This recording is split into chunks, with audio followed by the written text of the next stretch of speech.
Okay. Bingo. Thank you. The menu bar changed locations. All righty. So let's start with introductions. Calling this meeting to order. It is the Bicycle Advisory Committee of the City of Los Angeles, the Planning and Bikeways Subcommittee joint meeting on Tuesday, May 17th, 1 p.m. It's a virtual meeting by Zoom. Going to open up the participants page so I can run down the list here. Jennifer, would you introduce yourself? Yes, I'm from the CD1 Gil Cedillo's district, and I'm the vice chair of the LABAC, as well as the chair of the Bikeway Engineering Subcommittee. Okay. Glenn? Glenn Bailey, mayoral appointee. Okay. And I'm Kent Strumpel. I represent Council District 11, and I'm chairing the Planning Subcommittee and hosting the meeting. Let's see. Oh, hold on. Admitting city staff now. All right. Let's see. Austin? Yeah, hi, my name is Austin Bull. I work around bicycles. Right now I'm part of some UCLA research project for commuting and working with people for mobility justice at the moment, but I'm not here on their behalf. I'm just tuning in. Great. Welcome. Thank you. We have a 757 phone number. What? Wait, it just went away. Oh, no, there it is. Do you want to introduce yourself? From 757 area code. Okay, moving on then. Charlie Ho, welcome. Hi, thank you. I'm actually from LADOT with the LADOT Active Transportation Division. Great, and I think you're going to be speaking on one of the topics today. Which one is that? Yeah, I'm going to present one of our ATP applications for Osborne Street in the Pacoima area. Great, welcome. Thank you. Curtis?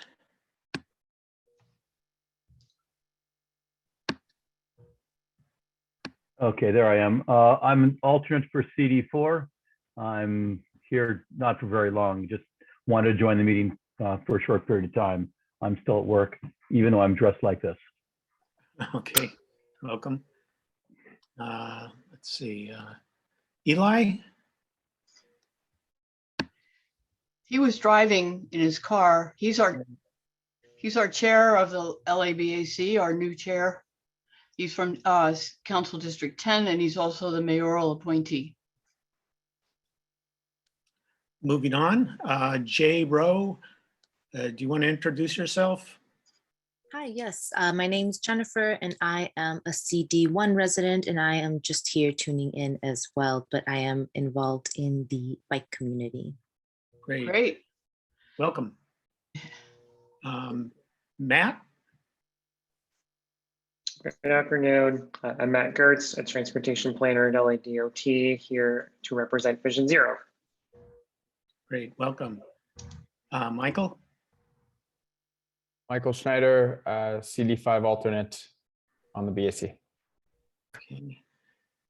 Pamela, LADOT, welcome. Hi, everyone. Hi, thank you so much, Ken. My name is Pamela Lee. I'm a supervising transportation planner overseeing both the active transportation and Vision Zero divisions. This is my first BAC, so I'm listening in and also here to support my colleagues who are speaking on individual topics. But great, welcome. Thank you for joining us. And Philip? Hi, Philip Armstrong with the Council District 13. Okay, welcome. Rob? Rob Cadota, alternate CD11 and co-chair of Advocacy and Education. Okay, I think that's everyone. Glenn, did you go? Yes, I did.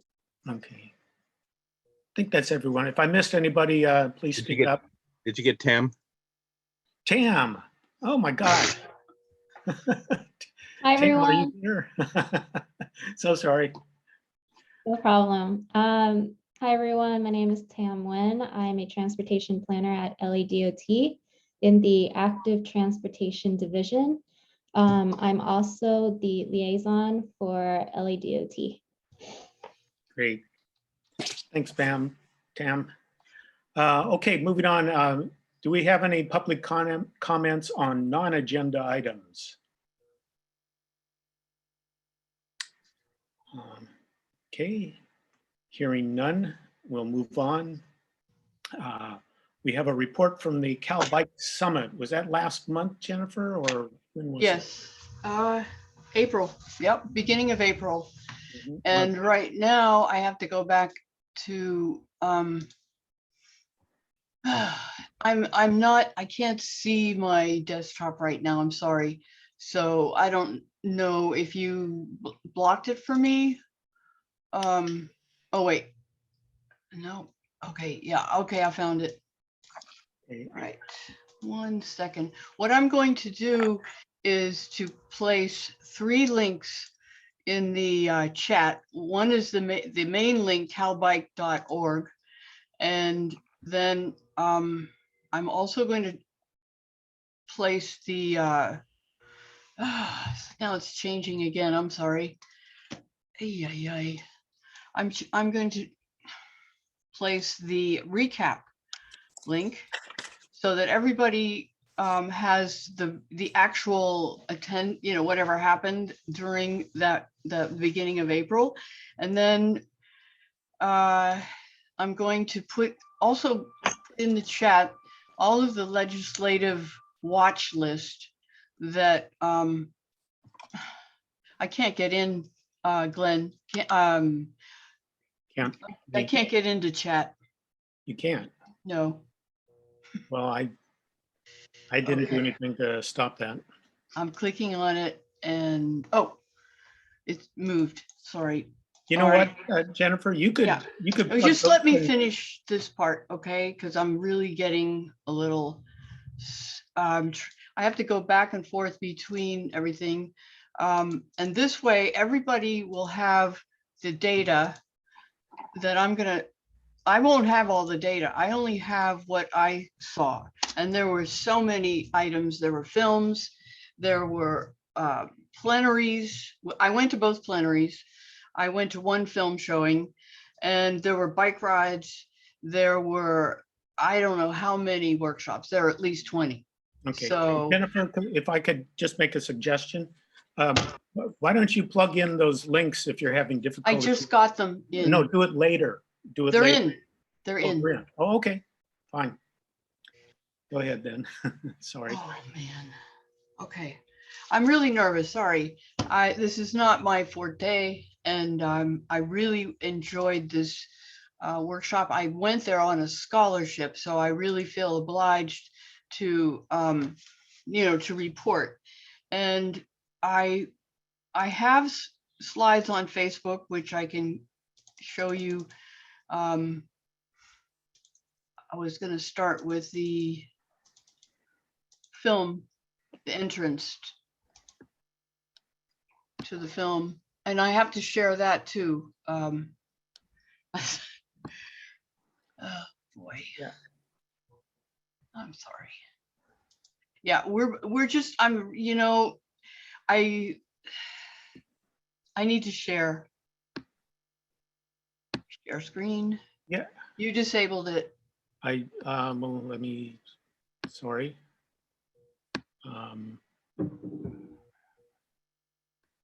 My 5 minutes is going to be up. So I feel that right now I'm going to quickly say, I went to a film showing.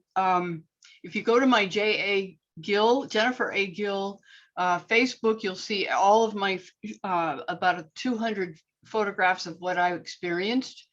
And if you go to the links, you will get all of the information regarding Legislative Watch and regarding the recap of the whole summit. And it would be a lot better than what I can do. And I hope you enjoy my slides. And I think I've taken up 5 minutes. Okay. Well, thank you, Jennifer. I'm sorry, I'm having some trouble enabling your screen sharing. That's fine. Yeah, it's okay. Yeah.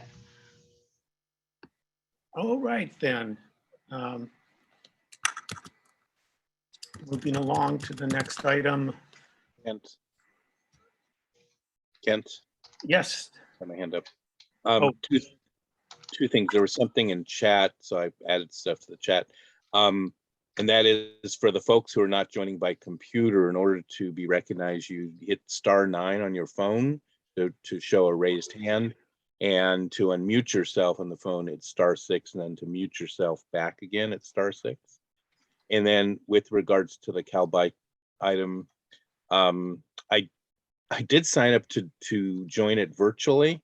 Unfortunately, there was some sort of a glitch that that they didn't enable me to do it. So I am looking forward to trying to pick up whatever I can after the fact. So thanks, Jennifer, for sharing.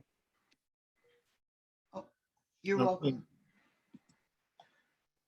All right, then. Well, then moving along to the next agenda item, the active transportation update. Let's see. The TAM.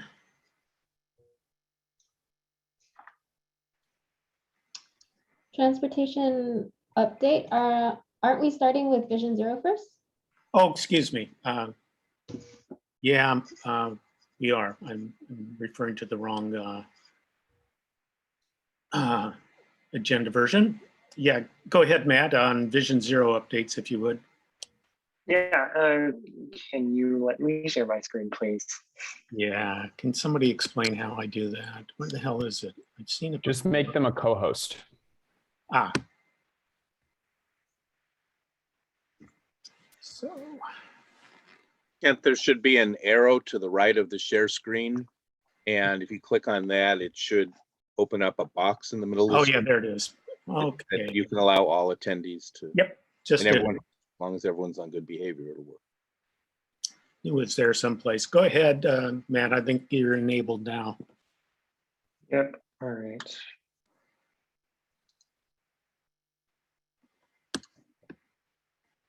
There we go.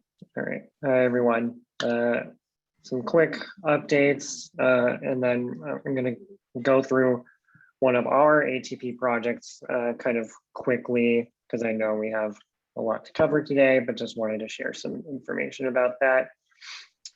So just first on our priority corridor projects, we've talked about the Reseda Boulevard project before.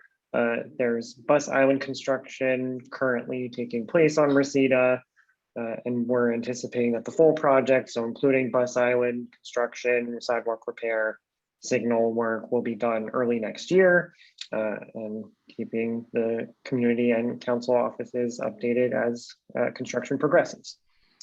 And what I'll get into after this slide is our Wilmington Safe Streets ATP project, covering Anaheim Street, which is one of our Vision Zero priority corridors, as well as some neighborhood street segments that Tam will talk about.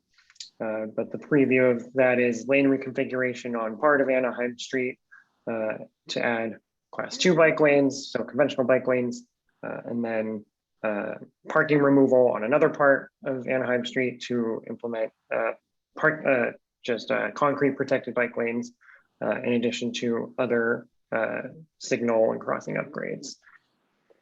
So we've done community engagement on that project and are currently finalizing our scope to submit for ATP for mid-June. We'll also be planning for a kind of shorter term quick build installation of some of our improvements later this year. So I'll get into that in just a couple of minutes. And then following up on Western Avenue, which I've talked about here before, just some traffic calming and streetscape improvements on Western, as well as bicycle friendly street improvements on Gramercy Place and Danker Avenue, which are parallel to Western Avenue in order to facilitate more bicycle friendly connections to destinations in the area. So that community engagement has also wrapped up, and the application for ATP is being developed concurrently with our other ATP projects. So quickly through Wilmington, we are working with Streets LA and CD15 in developing this project. And you can see here the Anaheim Street project area. So we've kind of broken it up into two different segments. One where no trucks are technically permitted and where the land uses are more commercial. And another where the land uses are more industrial and heavy trucks are in heavy volumes. So what we've proposed for this western segment from Figueroa to Eubank Avenue is removing a travel lane in each direction in order to install new bike lanes and a consistent center turn lane and parking on both sides with some sidewalk improvements as well. And then on the eastern segment from Eubank to Alameda Street, we are looking at removing parking in order to install protected bike lanes with concrete barriers instead of removing a travel lane in each direction, because that was kind of more harmonious with the different land uses and different traffic patterns that we've seen in the area. And then in addition to those treatments at different intersections, we're looking at, we are including in our application treatments for getting bicyclists across more complicated intersections that include putting in medians and islands to protect the bike lane at the intersection to allow for people to connect to different bike facilities. Michael, you have a question? Yeah, I did, Matt. Could you go back 2 slides? Yeah. Sorry, 3 slides. Yeah. So I know about 20 years ago, the city became obsessed with adding center turn lanes to try to make traffic flow better, I guess. But it just strikes me that we're giving up protecting a bike lane for a center turn lane. And I'm curious if you guys have given any thought to getting rid of the center turn lane and therefore being able to protect the bike lane as well as make the parking lanes slightly wider. And the segment B doesn't have a center turn lane, and it seems like it's fine. So I guess my question is, why not do the same thing here and have protected bike lanes? Yeah, that's a great question. So kind of going back to the beginning there. So what we saw, we did see a lot of left turn crashes happening on that segment A when we looked at the traffic data. So having a more dedicated space for that to happen is something that we wanted to prioritize. And we did look at protecting the bike lane. It also would have involved a significant amount of parking removal because there's an insane amount of driveways on Anaheim Street in this area. Just because of all the different land uses that we have going on. And because we don't have as much pedestrian activity on the eastern segment and as much commercial activity, the parking removal was considered for that instead of a lane reconfiguration. I hope that answers your question. It does. I would still advocate that. I think protecting the bike lane, we could restrict left turns more, do other things, but I think center turn lanes that are used very low percentage of time compared to a bike lane that could be used constantly. I think the trade-off to have a better protected facility that more people would use is worth it versus an occasional left turn. So just my 2 cents. Yeah, and we are, and I did have a few more slides to get through. We are looking at, there are different intersections where we are in fact restricting left turns in order to provide some sort of protection for bicycle connection. Okay, so thanks. I will actually go back to that. So there are a couple of intersections where we can put in islands to restrict turning and then also move the bike lane to the curbside and provide protection to get across the intersection. And then that also has the added benefit of preventing some cut through traffic into the neighborhood streets, which we've heard a lot about through our outreach. And then where we don't have any signals, we are also designing a treatment that would allow bicyclists to make a left turn at or across an intersection and would also prevent people from turning left onto some of those neighborhood streets. Wow, I've never seen a left turn bike pocket like that. That's Yeah. interesting.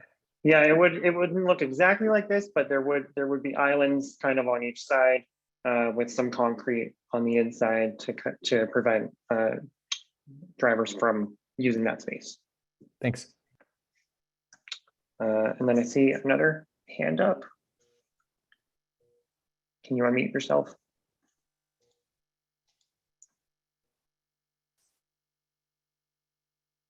Say, call in guest.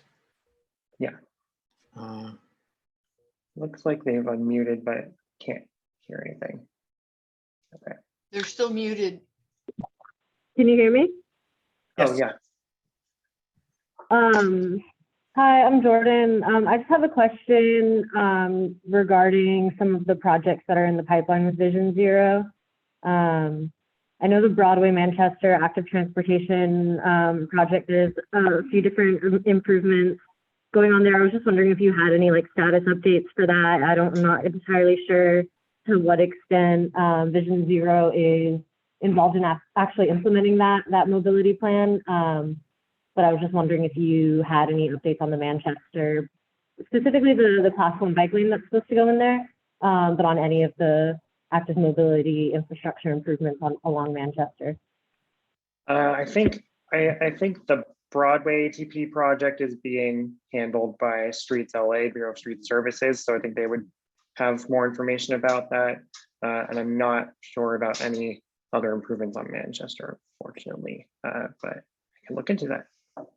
Yeah, and if we could let Matt finish his presentation on these specific projects and then get to general questions, that might be helpful. Go ahead, Matt. All right, I'm almost done with Anaheim.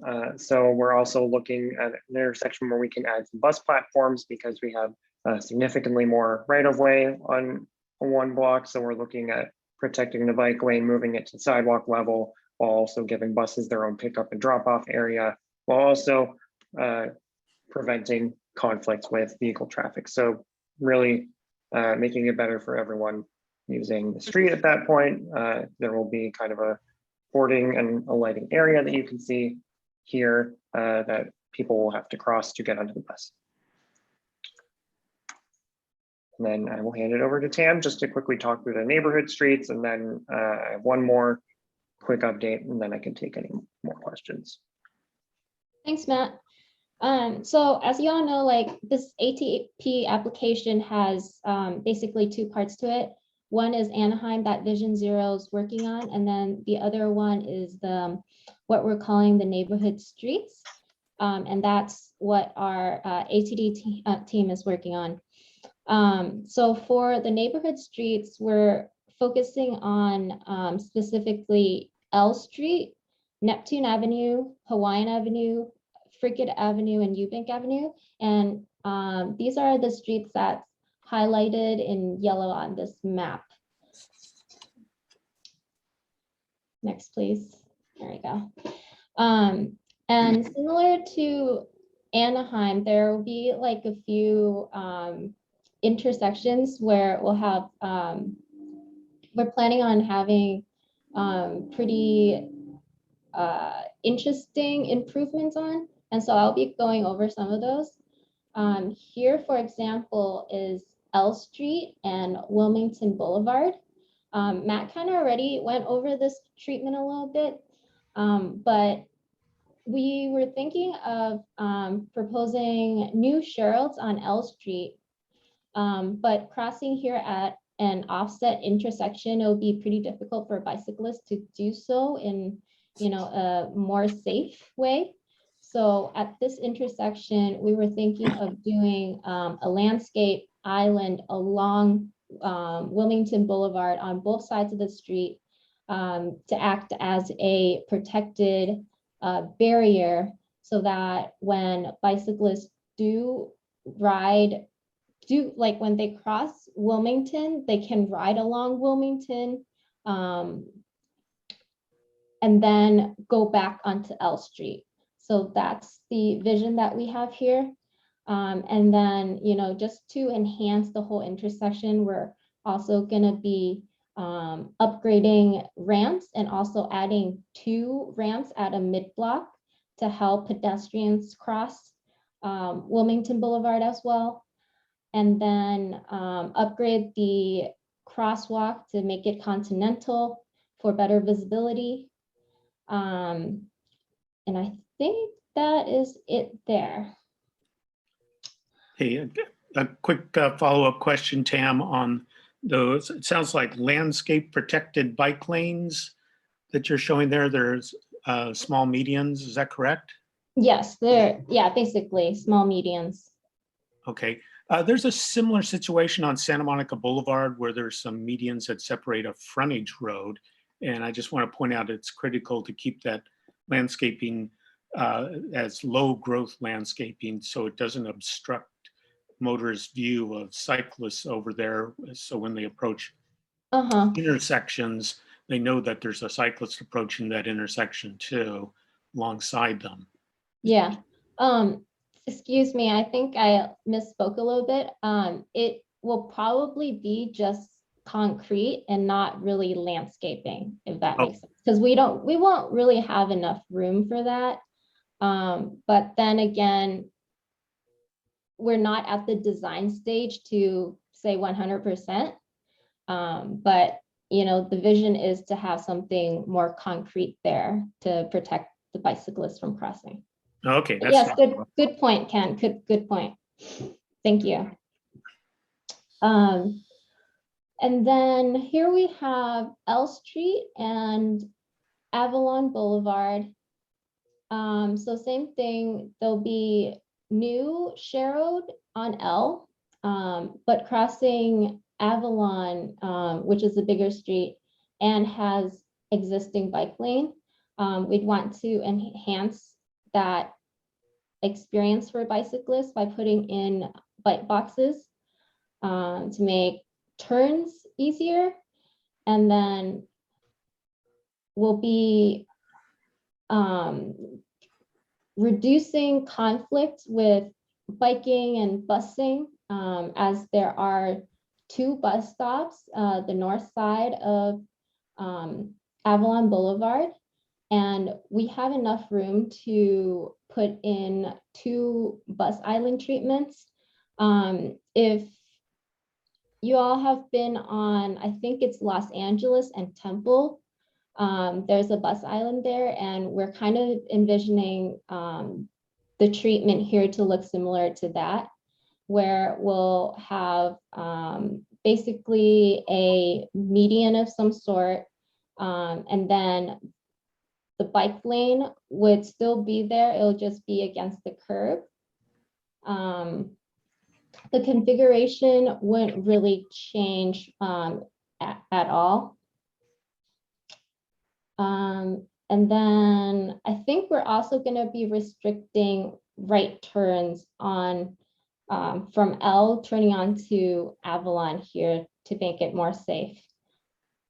And then add in LPI. So that's what we're planning on doing at this intersection. Next slide, please. And then for Neptune Avenues, pretty interesting. We are proposing back-to-back traffic circles, as we are seeing a lot of donuts at these intersections.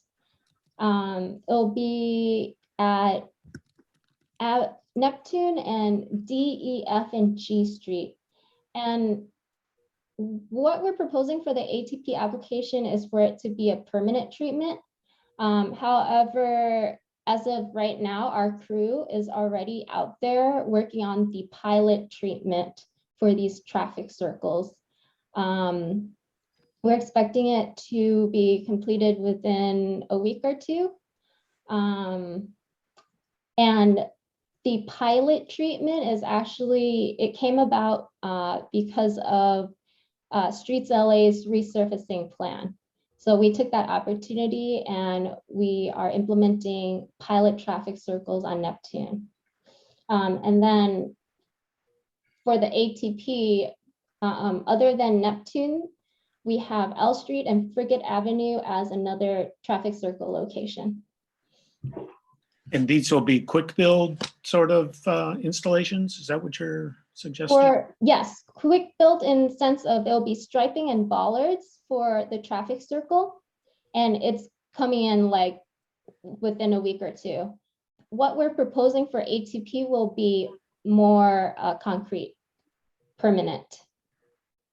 But that won't happen until we know if we get the grant or not, which is in a few months, and then implementation would probably take another few years down the road. So quick built first, permanent later if we do get the grant. Okay, but you're committed to them. The quick build isn't to solicit community feedback and temporary and maybe removal? Removal of what? The traffic circles? Yeah. Can you explain a little bit more about what Yeah, you're so the quick build isn't just a temporary for community feedback subject to taking them out if people don't like them. You're committed to doing them first quick build and then making them permanent? Yes, yes. Okay, thank you. Next slide, please. Okay, I think that was That's it. Michael, you have your hand up. Yeah, hi, Tim. Can you go back one slide to the Avalon? One more. Oh, yeah, that one. Sorry. That one. I'm so confused. Why do we have a 5.5-foot buffer and a 6-foot bike lane, but we're not protecting it? We clearly have the space. I'm sorry, can you say that again? 5 foot? There's a 5.5-foot buffer and a 6-foot bike lane. We only need 3 feet. No, sorry. No, there. There's a 5.5-foot buffer and a 6-foot bike lane on the mid-block section. We have plenty of, go ahead. Okay, go for it. Sorry to cut you off there.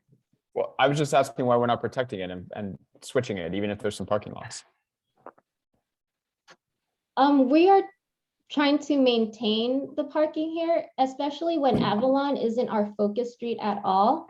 We're not looking to make any street reconfiguration on Avalon. But you can maintain the parking just by flipping it. You put the bike lane at the curb.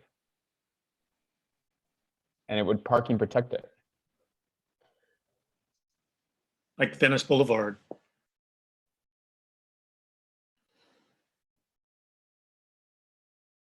We've got plenty of room here. We only need 8 feet for a bike lane and a 3-foot buffer, and we've got 11.5. So Michael, if I may, that configuration being protected, it actually does remove more parking than having it curbside, simply because of, when there's driveways, we need to have a little bit more site distance.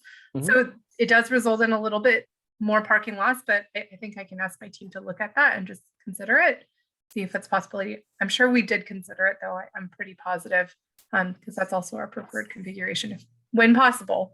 I think that would be great. And just to point out, you've got a 2-foot buffer there. That's kind of a waste of space that you wouldn't need it if you parking protected it. And on the other side of the street, you've got a 6-foot bike lane and 8-foot parking. If you made that bike lane 5 feet instead of 6, and then took the 2 feet you have over there, you'd get 3 feet. And again, you could, on the other side where you have no buffer at all right now, you could flip the parking in the bike lane and you'd have protected bike lanes on both sides of the street, using the same amount of space, maintaining the same number of drive lanes, center turn, and maybe slight parking loss if there's driveways, but that's it. It'd be a much safer experience. Yeah, the other benefit is that you don't have cars crossing the bike lane to get to the parking at the curb.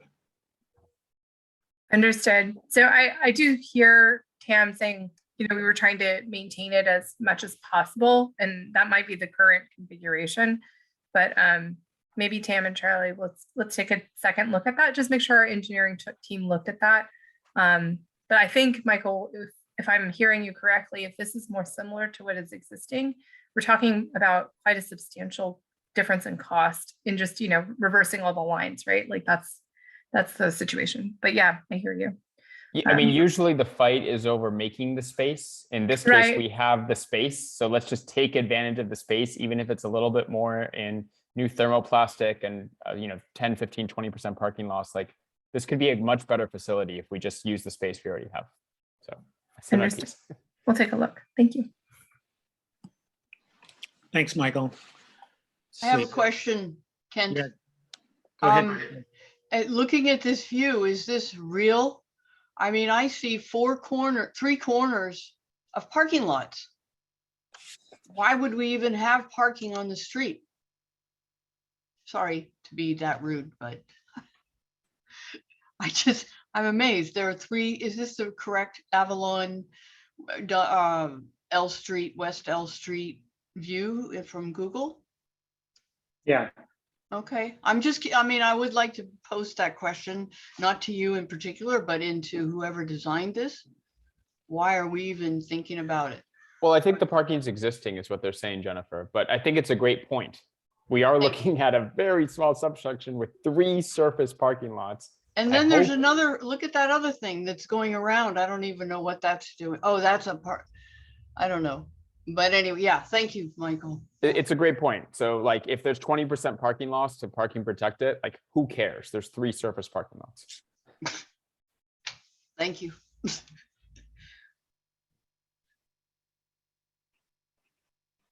all right, I think that was it. Is this CD 15, right? This is and Yeah. he's no longer a council member. Nobody's there now. Is that right? No, he's still in office. Is he? Okay. I mean, okay.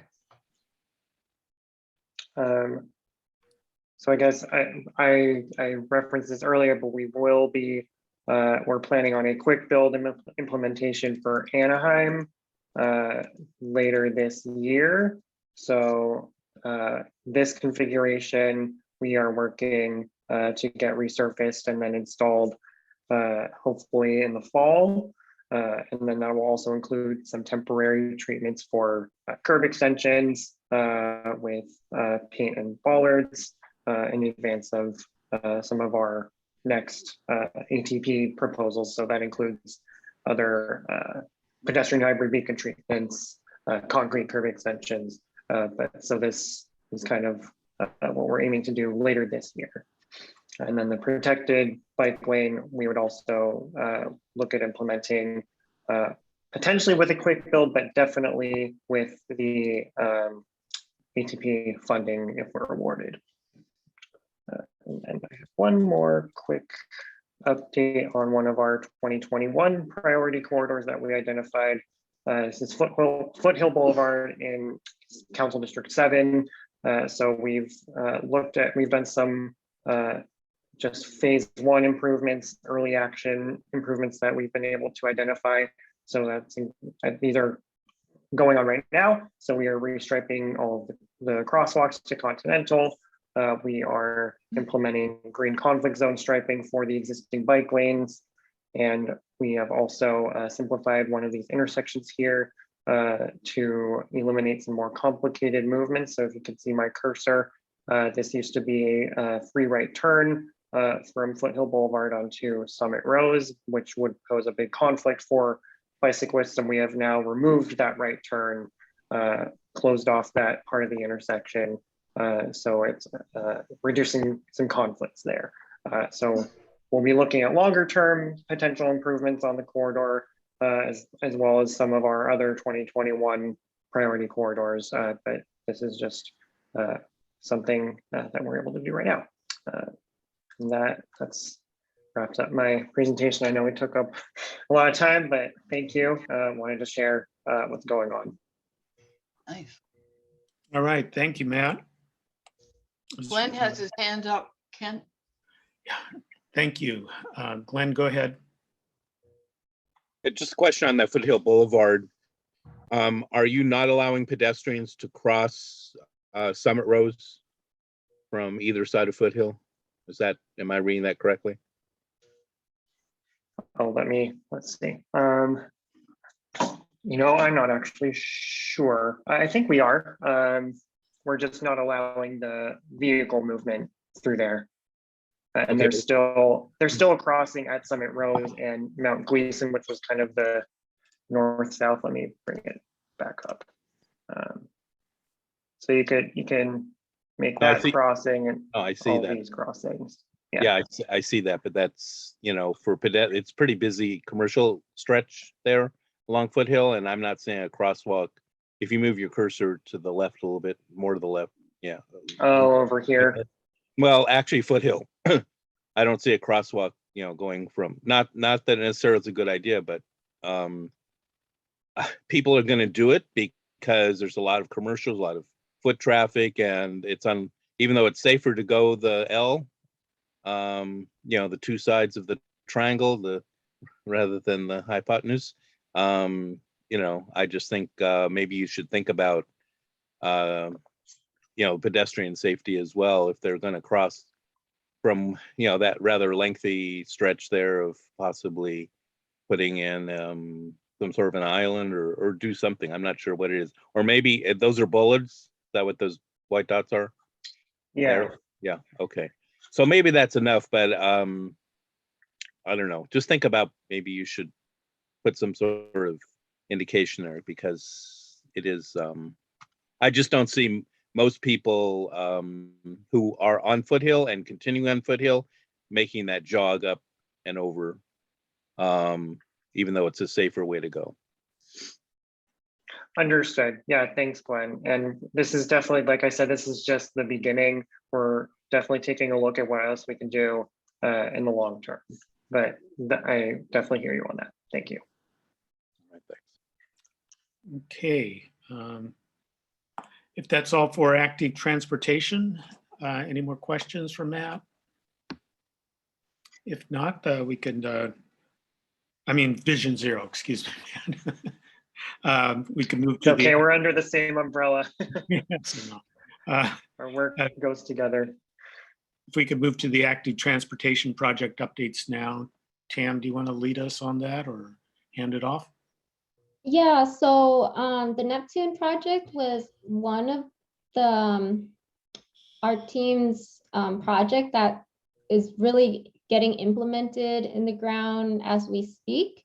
But I think Charlie has a presentation for another ATP project that he would like to present to you all today. So he can start on that. Yeah. Thanks, Tam. Let me try to share my screen and see. Yeah, you should be able to. Great.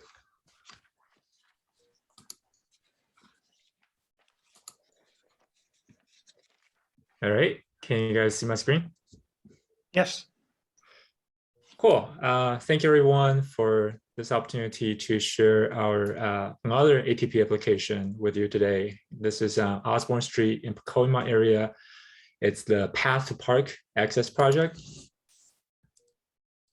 A quick plug, I guess, for our website, LADOT-livable-streets.org projects Pacoima. If you go to the website, we have a little bit more details and all the background information and proposed treatment for this project. So please feel free to go and share with anyone, really.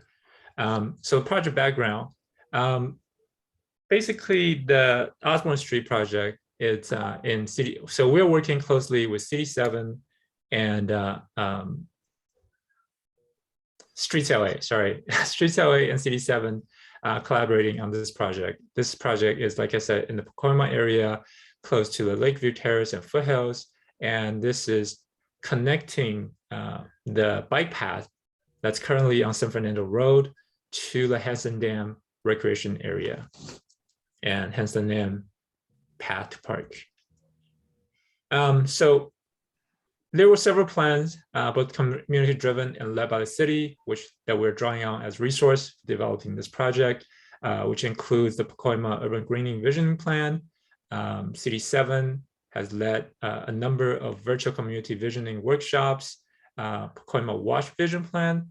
While it's not directly next to Pacoima Wash, we are using it, drawing it as an inspiration for our project, as a guiding light, and of course the Mobility 2035 plan.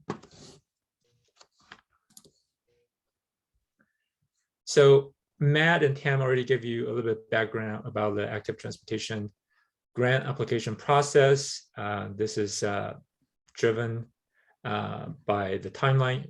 As you can see here, the the project application is due on June 15, 2022.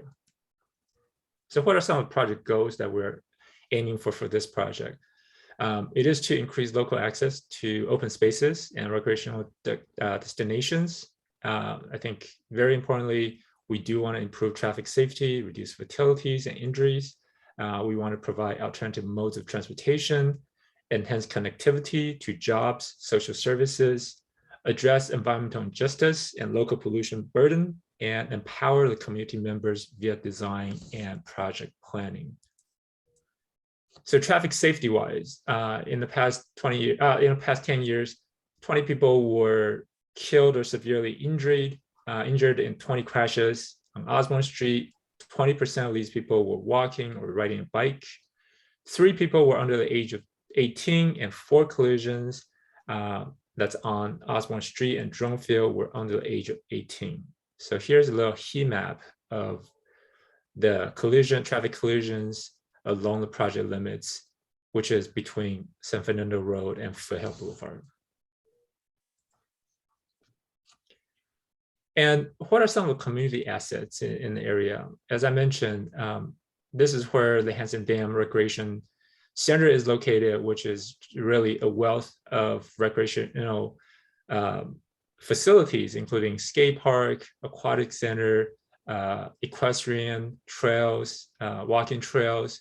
And what's also very important is the public library and Discovery Cube that's located right at the intersection of Foothill Boulevard and Osborne Street. Because nearby there's just tons of schools, including elementary school, middle schools, just nearby. And then there's the San Fernando Gardens housing project, recreation center. So there's just a hub of assets. And also, I think another thing I would like to point out is the future Metro Transit station at Van Nuys Boulevard, which can be connected via San Fernando Road bike path, which is completely off the street and running in the rail right of way. And currently, as you know, in the valley, urban heat is definitely a serious issue, and a lack of tree canopies in this area. Red shows very high priority for cooling. So this area definitely needs a lot of tree canopies. Here's some existing conditions in the project area. As you can see, basically no shade trees, and a lot of missing sidewalks, especially right near Hansen Dam recreation area. Yes, so here's the mission sidewalk I was alluding to earlier. So on the very bottom, basically there's no sidewalk at all. On the picture on the left top, even when there is sidewalk, you can see it's either narrow, the condition is poor, or they're just not very. They don't have any shade trees, in the valley, so it's not safe, it's not desirable, and that's why people have to resort to using cars to make the trips up and down this area. Wow. Yeah. So what have we done? We've done a lot of engagement activities out there. We set up pop-up tabling surveys in the park, close to supermarkets, close to the entrance to the Hansen Dam bike path. We conducted bike audits. We conducted neighborhood design charrettes. We had open houses, and we also have we also have community design focus group to help us, to have the community help inform us, what are some of the issues and what are some type of solution they would like to see for this area. And here's the feedback that we got from the community. Overwhelmingly, 79% of the people that we talk to are saying that drivers are speeding. It's in the valley. It's 2-lane each direction. There's congestion during peak hours, but for the rest of the day, people are just speeding. It's a very wide street, and not enough place to cross the street. There's not a lot of signals, and just people will have to, a lot of times will have to jaywalk. It's contributing to the unsafe condition and the fatalities and serious injuries that's currently on Osborne Street. And the street is too dark at night. That I think we have that issue in a lot of locations, but so Osborne Street was no different. So when asked, do you feel there's a need to improve traffic safety along Osborne Street? It's an overwhelming yes. 90% of people we surveyed does feel there's a need to improve. 6% was unsure and 4% was no. So we presented to the community a number of potential options, ideas. The treatments. I think the group is probably very familiar with a lot of these treatments, so I'm not going to dwell on this one. So here's the proposed concept that we're going with for the Osborne Street project. Because of lack of sidewalks, we are proposing to do a roadway reconfiguration to reduce the existing 2-lane each direction down to 1 lane each direction, and we're going to repurpose that space by expanding or adding sidewalks. And at the same time, we're shooting to expand the bike lane or add the new addition of new bike lanes, and we're aiming to do it on a sidewalk level. So if you look at the left side of the picture, that's the concept we're presenting here. So sidewalk and furniture zone that include existing utilities, sidewalk level bike lane, and buffer area between the bike lane and parking with shade trees potentially. I think that's the option that we're really aiming for to implement on this street. And if civil design or budget is an issue or concern, that's going to hold us back, I think potentially we can look into concrete buffers, similar to the type of treatment that Matt and Tam just kind of presented. But ideally, I feel our goal is to implement sidewalk level a bike lane for this location, just because I think one thing that was not super obvious through the photos was that this Osborne Street is also on a slope. It's kind of sloping down and contributing to a lot of speeding, and so I think sidewalk level protection, this level of protection of the bike lane is really needed. And I think because we're expanding the sidewalk here, so we're hoping that economy of scale is going to allow us to kind of reduce the cost on this.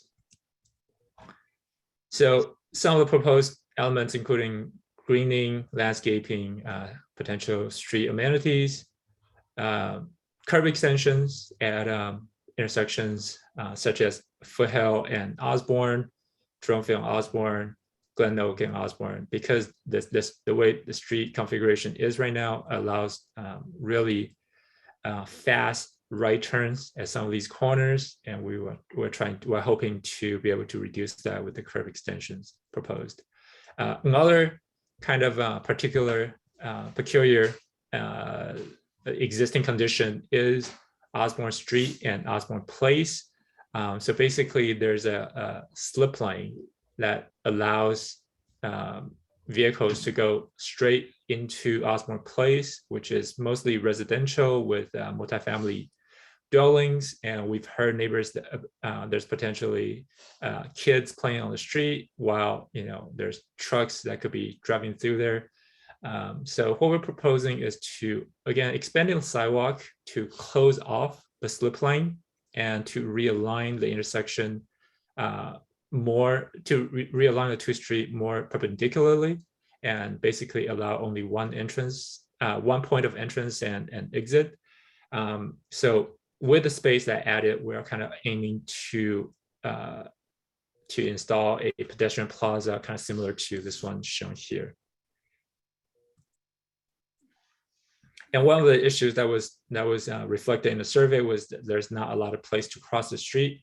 So we're proposing 2 new HOCs, or pedestrian hybrid beacons, at the existing bus stops. So there are 2 existing bus stops that are mid-block. So basically, if you're getting off the bus, you either have to walk a long way to the next signal, or as most people will probably do, is just jaywalk.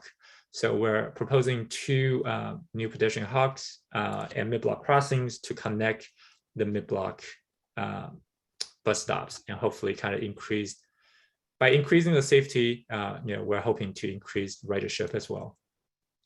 And protected bike lane, as we mentioned earlier, that's either on the right, which is sidewalk level, or on the left, that's kind of separated with concrete and landscape. Schedule-wise, we are basically kind of wrapping up our design and sharing final concepts and soliciting final thoughts. And that's why I'm here to hear your feedbacks, and any questions, please let me know. Wow, sounds like a great project. Thank you, Charlie. Philip has a question, Kent. Yeah, go ahead, Phil. Yes, hi. A couple of slides back, you mentioned jaywalking, and could you be more expansive about what you meant by that? Sure. Actually, let me see if I can pull up a Google map of the location. Let's see.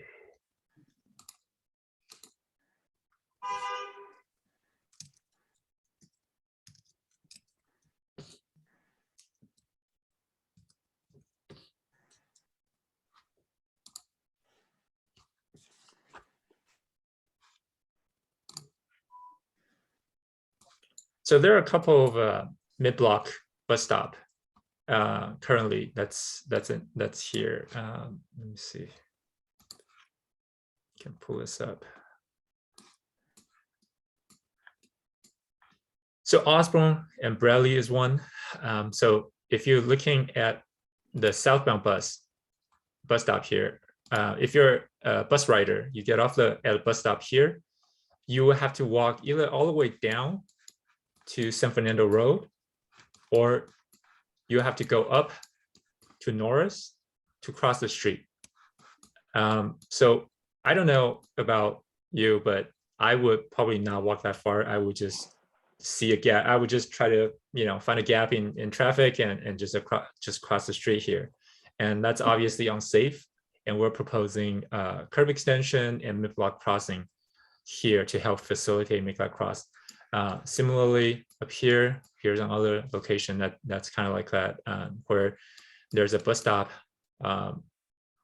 basically in the mid-block again, and there's no way for you to cross either unless you walk all the way down to Norris, or you have to walk all the way up to Glen Oak here, which is quite a walk if you're, especially in the valley heat, during summer, which is just not realistic to expect people to do that. Okay, I thought there was some kind of a state law that said that there are implied crosswalks at any intersection where the cross street is over a certain width. Is that not correct? That's correct. I mean, there's any intersection that it's basically an implied crosswalk, but we all know that would not stop motorists from going through there. I think what we're including as part of the project are marked crosswalk, so continental crosswalk with pedestrian hybrid beacons to, again, just raise the awareness and just make it a safer crossing. I think another issue with Osborne Street is, which is the #1 response from the surveyed, the community that was surveyed, is vehicles are going too fast here. There's the lights, the signals are far apart, right? So the signal here is here in San Fernando Road, and then the next signal, you won't get to the next signal until Norris. So there's plenty of room straight away to pick up that speed Similarly, between Norris and Glen Oak, again, there's just plenty of open road to just pick up space. I'm sorry, pick up speed. So that's why we feel it's important to have that signalized crossing to help facilitate people crossing the street. Yeah, I understood that, but you had used the word jaywalking, and my understanding is jaywalking is only when it's, in other words, when there's no legal crossing. Oh, I apologize for the verbiage that, I think basically just people crossing the street, right now unsafely, and, to help improve that condition, we're proposing signal light crossing and crosswalk, marked crosswalks. No, I understand what you're saying, but I think, like LAPD, for example, if there's an accident and somebody is crossing the street and there's not a marked crosswalk, they would consider that to be the fault of the pedestrian.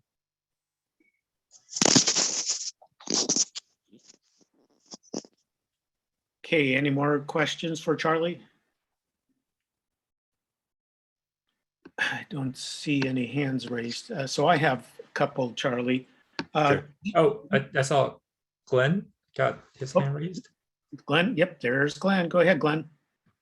Thanks. So I appreciate the photos showing the community outreach, and I noticed the masks. So obviously that was during the pandemic. Are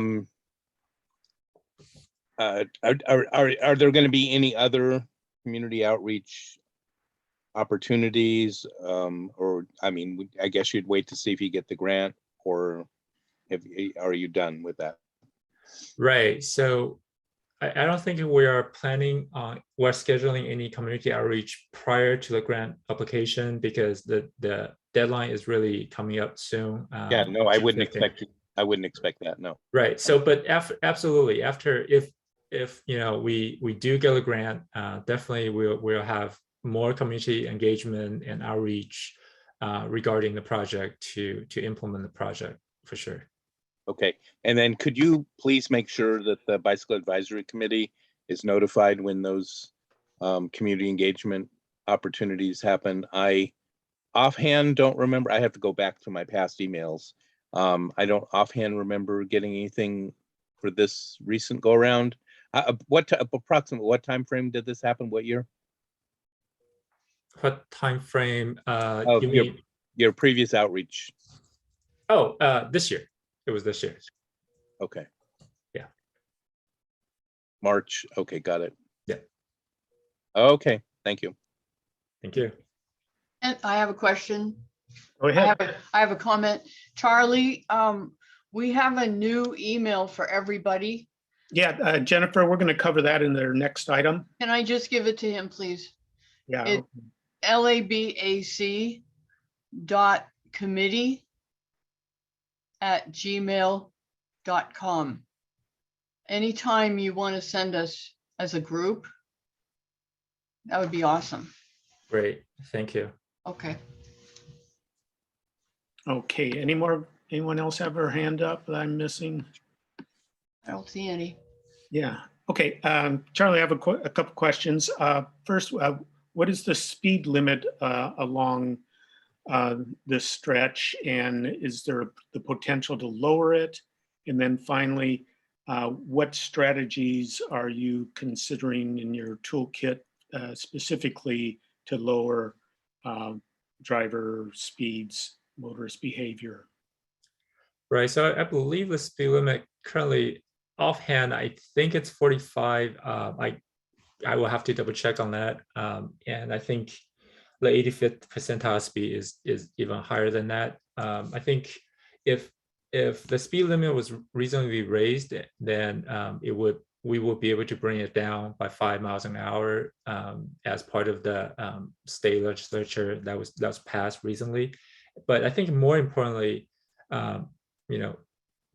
that's why we're proposing roadway reconfiguration here to narrow the street down to 1 lane each direction with the center turn lane. So by narrowing the street down and adding the curb extensions at these intersections. Let's see. So by adding curb extensions at these intersections, as you can see, Glen Oak making that northbound right turn onto Osborne, there's a pretty big, very big, very wide slope. I mean, sorry, very wide angle here, which allows really fast turning. And this is because this is kind of on an angle intersection, and it happens at other intersections along Osborne as well. So we're proposing curb extensions that, again, that help prevent speeding through the intersection, speeding up and down Osborne. I think, to a degree, there's only so much we can do, right? We can narrow it down to one lane each direction, but the signals are fairly far apart. Even with the mid-block crossings that we're adding, the signals are still pretty far apart. So that's why I feel, it was really important to include bike infrastructure that's protected, that's either sidewalk level or protected by concrete curbs. I think initially when we pitch the idea of roadway reconfiguration to community, I think there was a lot of concern. A lot of people is expressing that during peak hours, during commute hours, the traffic is really bad on Osborne Street. But I think what won them over was that the bike facility we're proposing is safe for all ages, right? So it is connecting to very important both recreational area as well as the library here. There's the Discovery Cube, there's the playground, there's skate park, and to the community. I think, I think one very important lesson that we learned is, if we want to take something away, right? If we do want to take away a travel lane, we better make it damn good, right? Worth their time to have this safe bike facility to allow users from all ages. The kids can ride on them. And then also, I think very important to the community here, because it is in the valley, was shade tree. Right, by expanding the sidewalk, by expanding the bike lane on the sidewalk level, we were able to have opportunities for more shade trees. So I think that was something that was very important to the community.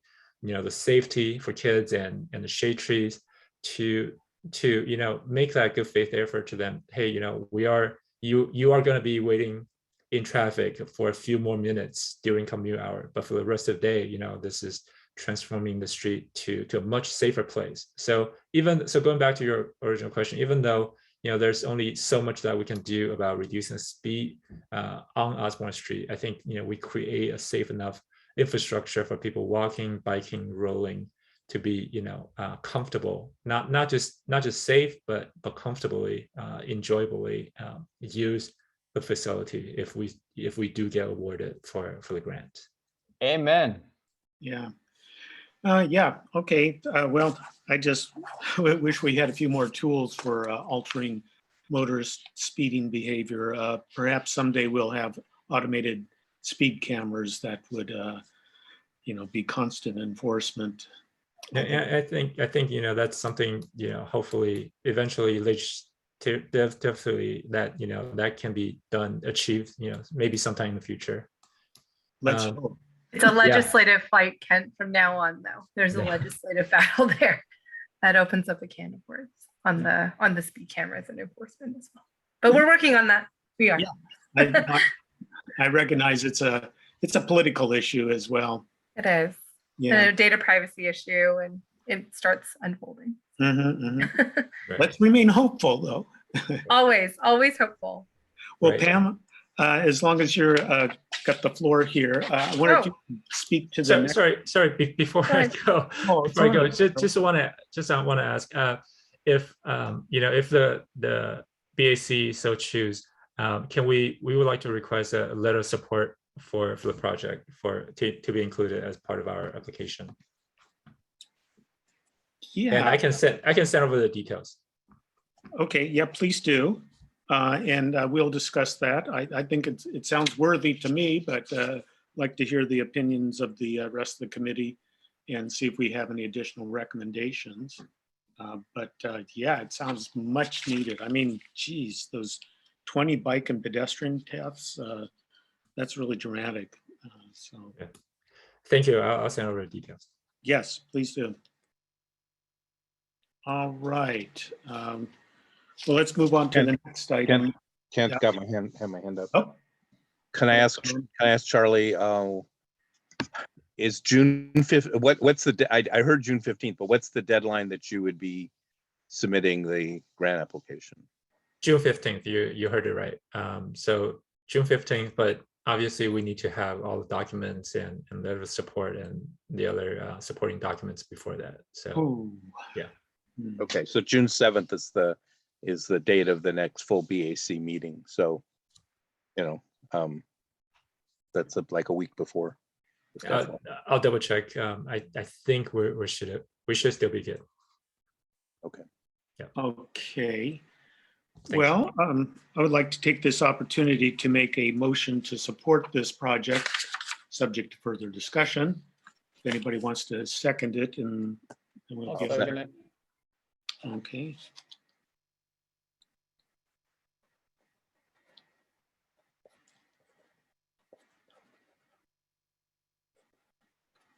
All right. Let's see. Yeah, we might as well handle this right now then. Do we have any other additional comments or concerns about this project before we move to recommend the full BAC supported?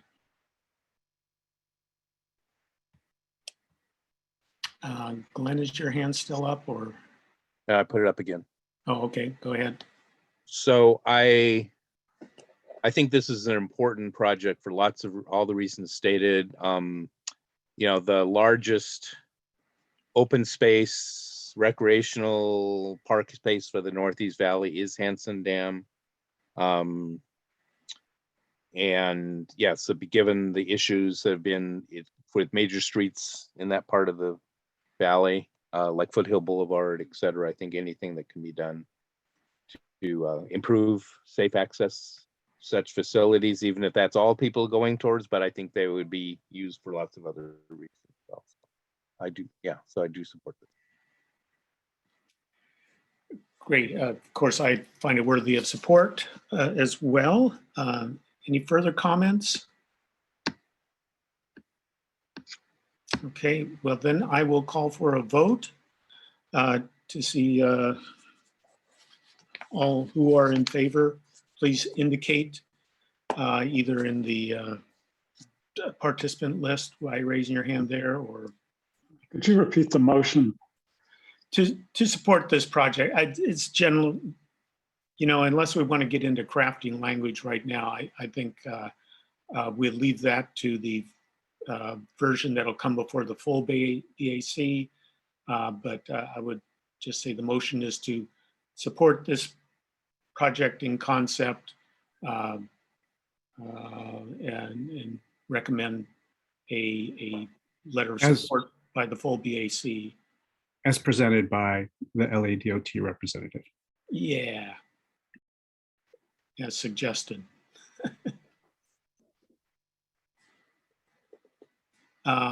Okay. Could I have a show of hands for those who support? Or let me go the other way. Anybody not support the project, recommending support for this project? Please speak up. I have limited screen visibility here. Okay. Anyone want to abstain? Hearing none. Sounds like we have unanimous support. So let's see, the count on that would be, I'm going to just run down the names here and let me know if any of these folks aren't eligible. Phil, Curtis, Glenn, Jennifer, Michael, Rob can't vote. So let's see. Sounds like 6 to me. Is that correct? Can you confirm that Curtis was added to the committee after that list I read off? Because his name wasn't listed. So if he was added in February or added in April, then. I can't confirm that. Glenn, I believe so. He's been working on bikeway issues since the beginning of it. He may not have, spoken up, but he's been attending all the meetings, and I believe you would like to be a member of both committees. Okay, the question is, was action taken in February or the April meetings? Why don't we ask Curtis if he knows, because he would have known if it affected him. I've attended all the meetings, if that's what you're asking. No, do you recall a motion being made where you were added to one of these two committees that are meeting today? We had informal discussions about both committees and who was going to be attending the meetings. I don't recall any motion for anybody for that matter. Well, we did it. We did it in December. We did the whole. Anyway, we already discussed this earlier today. Well, okay. If there's an objection to my voting, it sounds like it's unanimous regardless. So I don't know that it's really an important issue to be dealing with at this moment. We need to add you now. Okay. Well, if my vote's Can we do critical, a motion on got that? it. I mean, let's just do Jennifer, a motion. the full BAC is the entity that that does the subcommittee. Oh, I see. You know that. We spent a great deal of time at the December meeting. Some people were not happy about that, but that is the venue in which membership in the committees is changed, adds and additions. So I'm just asking factually what happened in February and April. Kent takes the minutes. He can check the minutes. I'm just raising the question. I have no objection. I just don't have the records in front of me, okay? Okay, well, let's move ahead with it being unanimous. We're going to have to check on that later. I don't have It's unanimous. Yeah. Thank you, Curtis.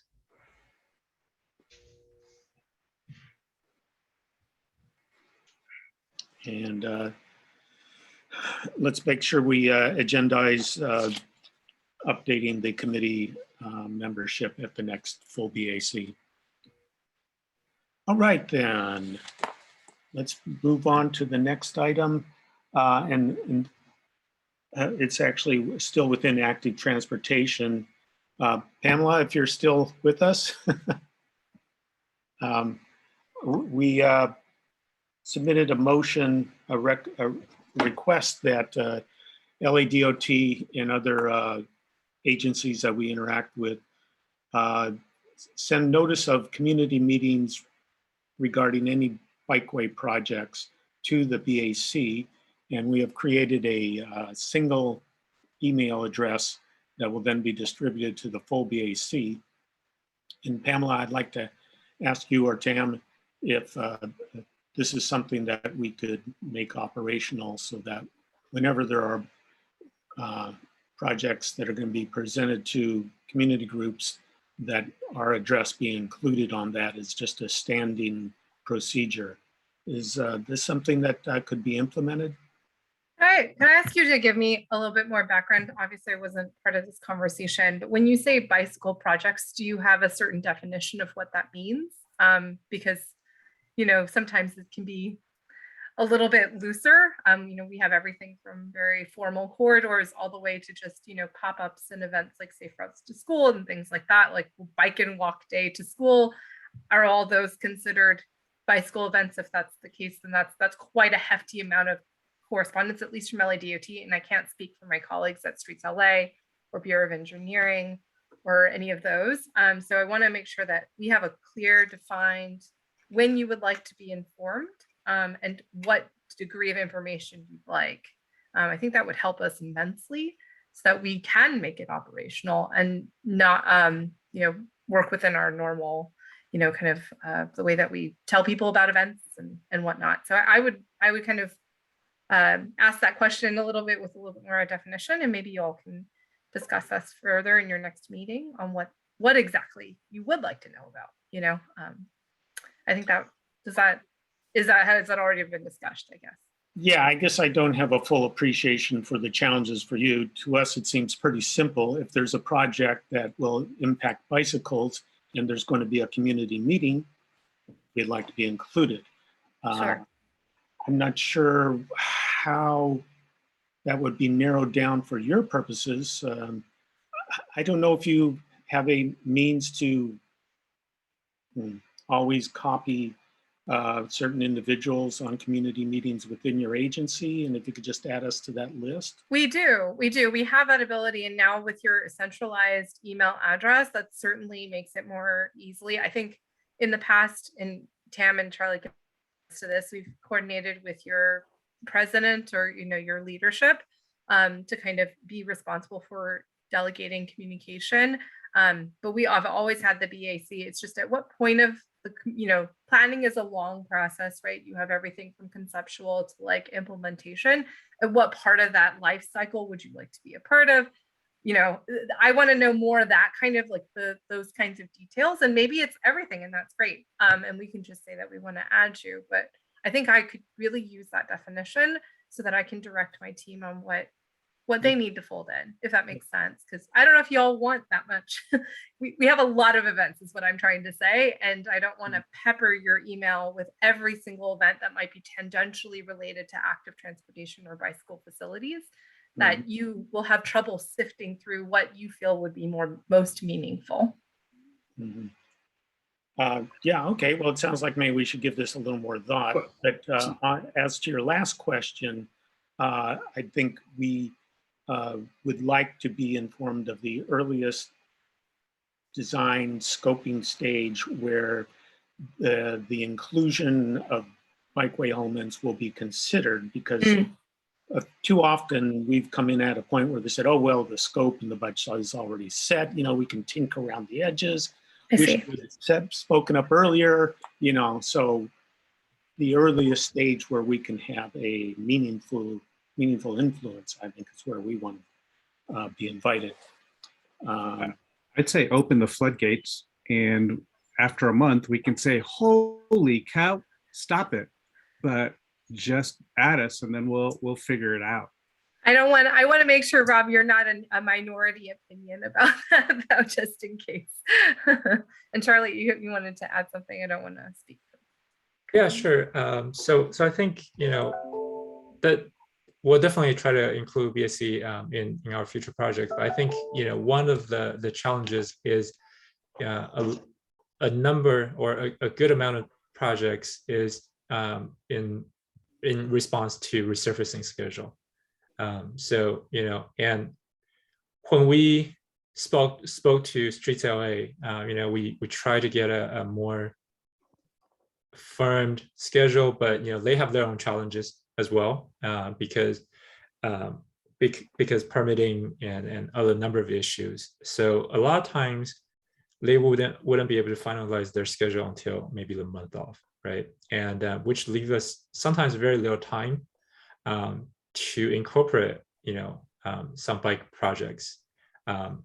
So because we don't want to let go of those opportunities, but it's a very short turnaround time for us to basically get notified, quickly put together the design, and at the same time, if some kind of outreach is needed to come to that at the same time. So I think if there's no significant impacts to parking, to travel lanes, I think a lot of times we would just implement it when the opportunity arises. So I'm not sure if that's what the BAC is considering, because I don't know it'll be realistic to be able to include your input for those kind of quick turnaround kind of project. But if it's a longer process, something that we're going through the planning process, going through the engagement process, it's something that we can certainly include BAC's input, and just make sure that you're all involved in the process. Yeah, I think that is the threshold. If there's going to be a community meeting where you're taking input, copy us on the notice of that. I see Glenn has his hand up, and Curtis, you'll be after Glenn. Yeah, exactly what Kent said. And it's not just about the BAC, because it's depending on the time frame, we may or may not have time to take a position. You know, at best, we may be, you know, in a 2-month cycle, get it brought up in these joint meetings here. But I think the other advantage that I want to make sure you're all aware of is the BAC is comprised theoretically, because we have some vacancies, but theoretically of, you know, an appointee or two from each city council member. And so the folks who are in those particular council districts also know some of the people who, community people or community organizations that may or may not already be connected in with your existing outreach. And so I am aware of several instances where it's like, oh, there's a project, does this group know about it, forward the information. So by going out to the full BAC, even though it may be a project specific to a local council district, we can on our own say, you know, forward it on our own to, you know, our own contacts that may say, you know, from that particular community. Are you aware of this? So, you know, that's an aside benefit that's not officially in the structure of the BAC, but it is going to be helpful just in terms of the overall awareness and outreach. Thank you. Absolutely. And Glenn, if I can just reemphasize that many times is something that we wish to do. And so maybe we can start specifying, if we send the BAC a specific project, and our goal is to reach farther and wider, and not just for a BAC announcement's sake, that we be explicit about that, to you know, spread it to your community, to let your partners and your grandchildren, you know, your cousins know about it, or whatever, you know, because we really are trying to just spread the word and reach the community. We can be more explicit about that types of announcements. Good. Okay. Curtis, you had your hand up? I did, yeah, thanks. So for whatever it's worth, I think Rob's approach is the right one, that we maybe get too much information, at least initially, and then we cut it back.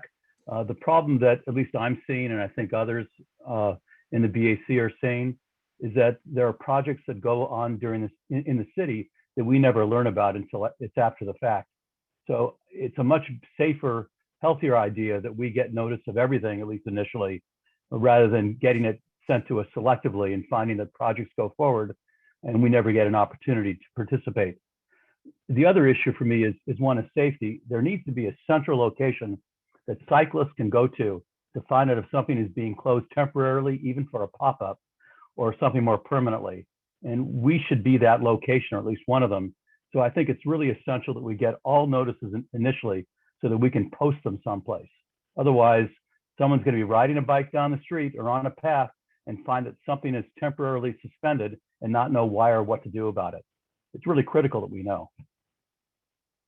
Okay, well, that's sort of a separate ask for road. It's a larger one, I know. Okay, as long as we're bringing it up. Yeah, okay, let's put a pin in that, as they say, and explore that more later. If I may say, that Curtis's ask is more of a Streets LA ask rather than a DOT. We don't really have as much control over, when we have street closures, it's a group effort is what I'm saying. So it's a coordinated departmental effort. Okay. A good one. And also if I might add is we are not the only shop in town for active transportation projects. So Metro, you know, they would sometimes, as part of their project, will have bike lane projects, as well as, you know, our sister agencies, BOE, Streets LA, they sometimes will have grant and they will have bike components in their projects as well. So I think, you know, when we get notified, then we will, you know, try to loop BAC in. But you know, just to say, like, sometimes when we are notified, you know, it is, you know, they're asking us for inputs on the plans where, you know, and we don't really know what stage of that plan will be. And just because I think the members' concern is, you know, be able to kind of influence that design early. And I'm just kind of just want to make sure that you're aware, sometimes we do get involved at a later stage as well. And when I say later stage, sometimes the civil designs are set, and then, there's only so much we can do kind of between the curbs. Got it. Yeah. Okay, thank you. We got to kind of move along here. So I just want to ask if there's any objections to what Rob proposed, that we ask for the floodgates to be open to just, anything involving a bike where there's going to be a community meeting, go ahead and send it to us. If it becomes overwhelming, we can adjust later. Is that something that you can initiate, Pamela?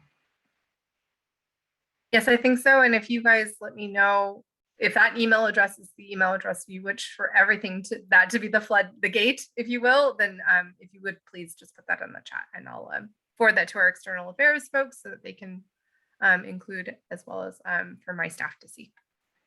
Excellent. Yeah, we'll do that. Jennifer, could you put that address in the chat for Pamela?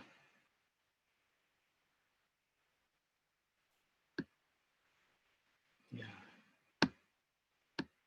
Okay, well, we'll make sure you get that, Pamela. Sorry, I Okay. thought I didn't realize I was muted. I'm going to put it in right now, and I think this chat goes away after we're finished. I'll be sure. I've got my eyes on it. Thank you. Okay, good. I got it. Thank you. Okay.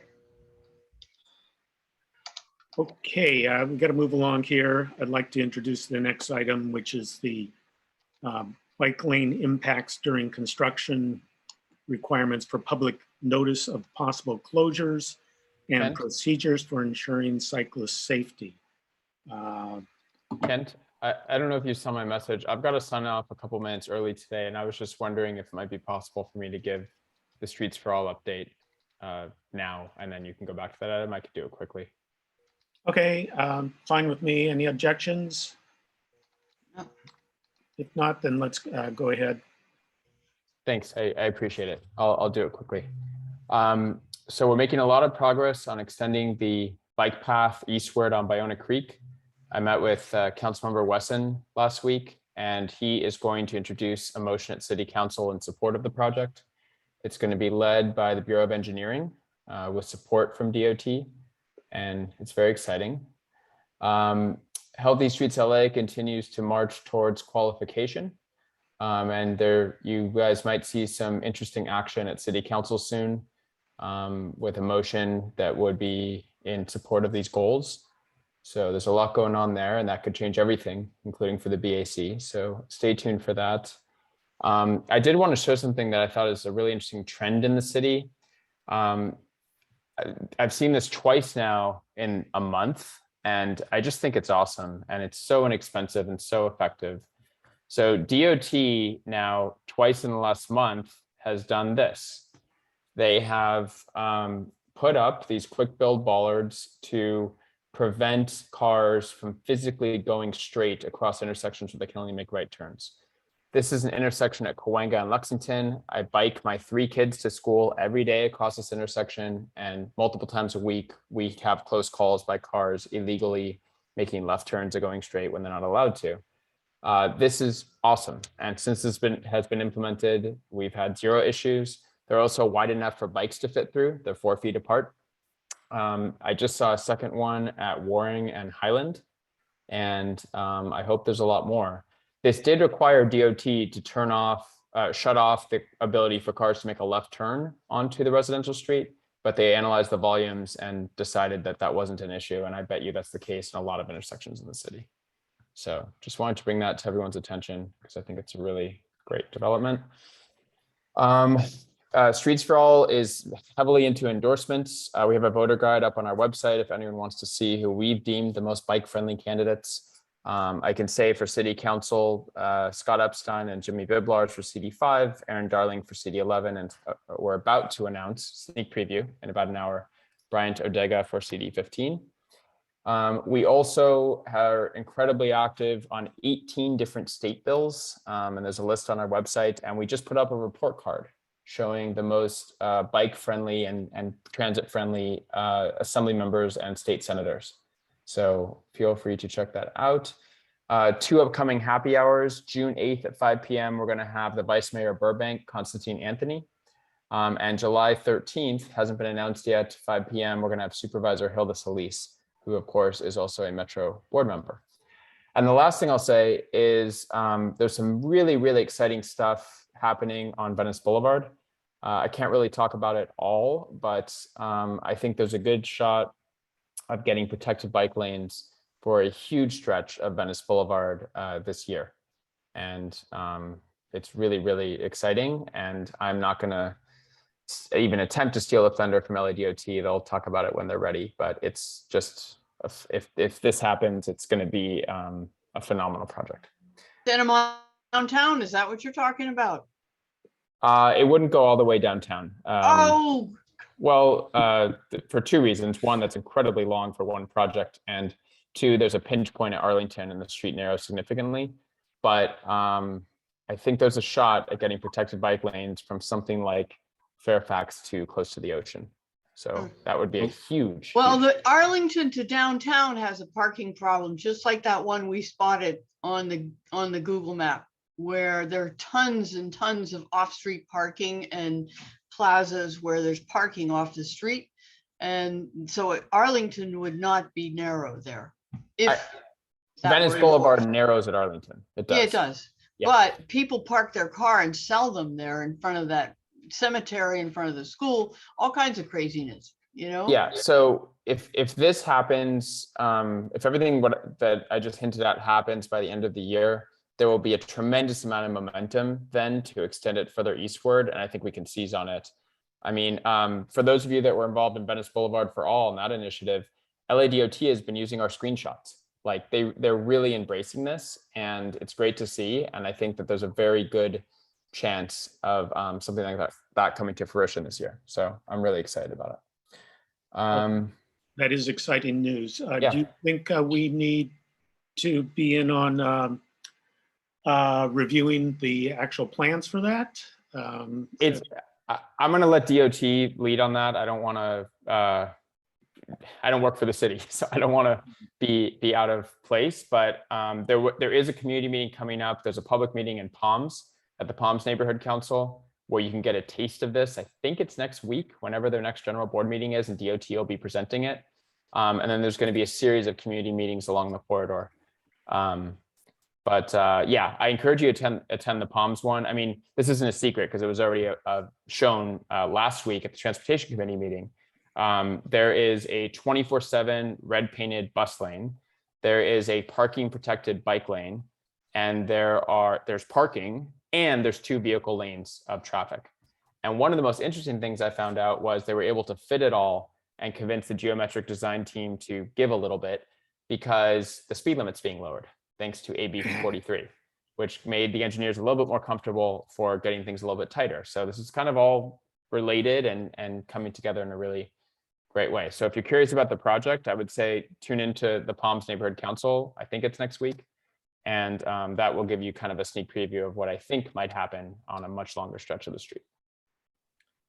That is exciting indeed. That's all I've got. Boulevard today, tomorrow the world. Let's hope. This is really the level of transformative bikeway infrastructure that our city needs on the scale that it needs it too. So it's a really meaningful, viable functionality for people that want to get around a bike. Thank you, Michael. We always appreciate your updates. Lots of great stuff going on. Okay, so back to bike lane impacts during construction, requirements of public notice of possible closures and procedures for ensuring cyclist safety. I don't know who on staff wants to respond to this. I'm waiting for Pam to raise her hand.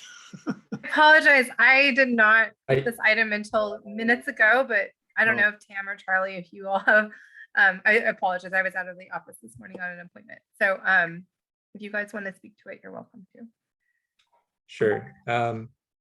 Yeah, I can speak a little bit to this. I think so currently when there's construction projects, the temporary traffic control plan goes to our permit review section for review. I think what has recently, well, when I say recently, maybe in just probably about a year or two ago, starting from a year or two ago, they have been including the active transportation division engineers on these reviews. And I think for the most part, our recommendation has always been trying to maintain the bike lane if possible at all. And unfortunately, just the nature of construction and some of these roadway configurations, that some of the time, well, a lot of times it's just kind of impossible to be able to maintain the bike lane open. So I think what we have been doing is that once we confirm that the bike lane is going to be closed, we've been kind of putting that information out there via our social media, but also share that information here with BAC. I think that's basically what current procedure is. And I think with the new general email address that we received, I think we can probably streamline that a little bit. So whenever we're notified from our permit review section that a bike lane is going to be closed, we can share that information through that email. And so hopefully, with your help to basically spread the word and allow folks to identify alternative routes or detours ahead of time. Yeah, okay. I'm unclear if I have seen notices coming from DOT about bike lane closures. So are you suggesting this would be going forward? You would always include BAC? Yes. Okay. Yes. Well, that'd be very helpful. But backing up to the plan review team that kind of makes a determination on what's going to happen on projects. Now, in many or most of these cases, I don't know, some of them anyhow, it's a private development that is causing the closure.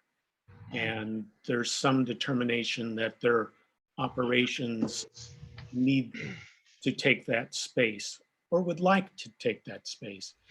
And I personally have seen areas where they've taken that space and it just sits empty. You can see there's plenty of room behind it where they can accommodate what they've been doing. They may have needed it for a brief period and that's why they did that, or an upcoming.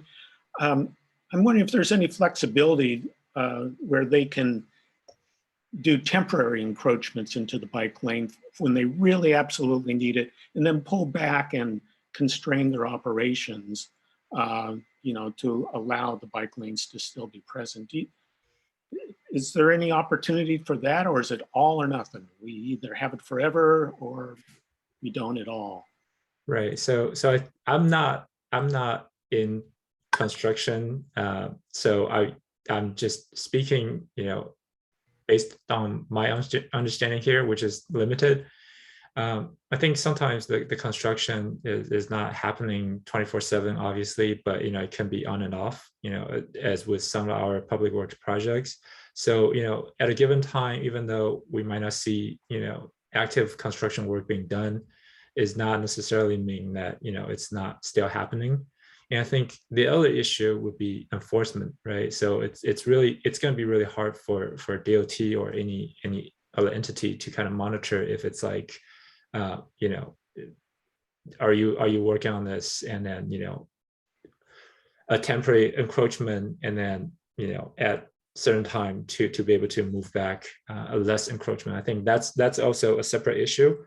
And I think just in general, I think I think it's also possibly, I don't want to speculate on that. So I think that's generally the two toughest two of the issues with that. So generally, when the contractors of these developers submit temporary traffic control plans, it's typically tied with the duration, right? So when they submit the plan, we'll typically see if it's something like maybe 3 months or 24 months, right? And then so that can be included as part of the information that we share with BAC. going forward, that there's going to be an impact to a bike lane, and it's going to be for a duration, estimated duration of 24 months.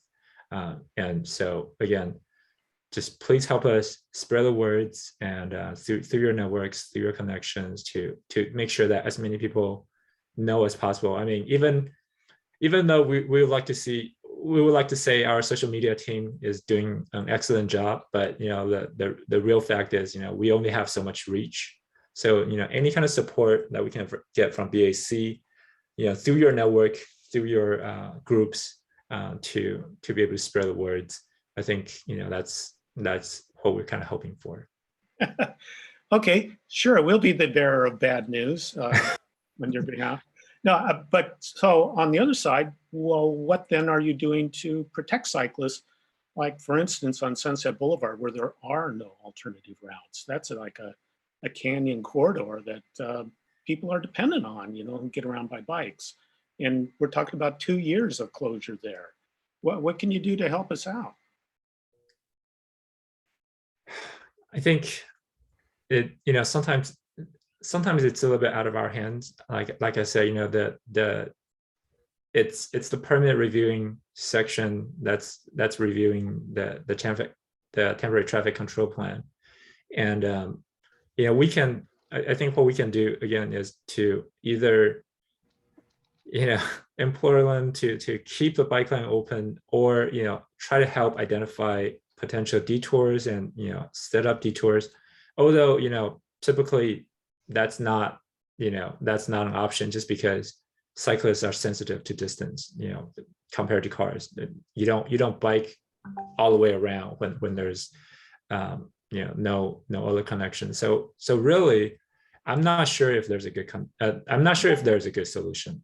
I mean, we would like to hear what your recommendations, but it's just know that it is challenging, and we've been thinking about it, but there's really limited tools, and especially for us in active transportation to do anything. Okay, well, I'd like to make a few recommendations for your consideration. Sure. And some of this is based on what I've seen in Germany, where they actually narrowed the other travel lanes and then used a high visibility temporary lane striping tape to designate the bikeway moving around the construction area. The traffic lanes were narrowed. The speed limit was lowered.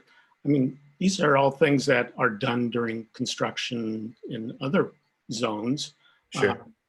Seems like they could be in your toolkit for consideration on something like this, where it's such a long duration and such a critical corridor. Sure, it'll probably slow the traffic. That always happens during construction projects, it's kind of unavoidable. So anyhow, those are a couple things. I see a couple of hands up. Jennifer, I'm going to go to Pamela first. She may want to respond to something. Sure. No, I want to reemphasize what Charlie said, that the tools that we have are incredibly blunt. And just from my past and all of the planning work I've done in all kinds of sizes of projects, including some of the metro projects I did as a consultant, it's like you get construction a certain area for X amount of months. And that's what Charlie's exactly saying. I mean, I think we would have to introduce the possibility. It's like a nuance of, when do you need to actually block the bicycle lane, and whether or not that receiving party is willing to introduce that complexity is a question, right? But I don't think we should not try. I would love to have more ideas, like you stated, Kent, some visuals, and so that if we have, we see a certain duration, like let's say it's longer than 12 months, that they have to have a suggested alternative for cyclists. That would be something that I think we could help kind of open that conversation and say, well, you can't just say it's shut down for 12 months. That's not acceptable. Here's some other alternatives, and we can help you with the width that is needed to work into the plan. But this is kind of changing up the entire process of how a permit is requested and acknowledged, and whether or not we add that layer of how to serve a cyclist inside that. Because right now, as you probably guessed, it only serves cars. But that's where we're at. We're in the United States of America in Los Angeles.